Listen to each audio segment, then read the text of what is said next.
Kain na tayo.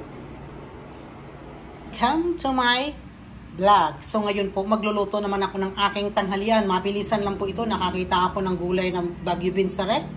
Lalagyan ko lang ng hipon.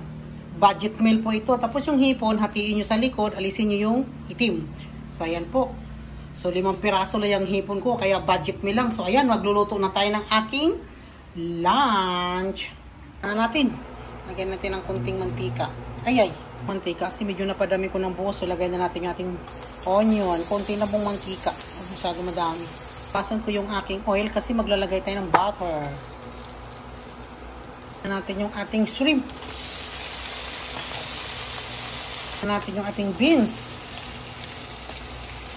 Natin ng pamintang durog. Natin ng konting oyster sauce. Konti lang. Yan. Oyster sauce. Ito ha, lagyan ko ng chili flakes. Pero nasa inyo po yan kung gusto nyo ng manghang. Ako lagyan ko. Ayan po. Aking food for today. Ang aking budget meal na lunch. So let's eat. Ayan na siya. Sarap.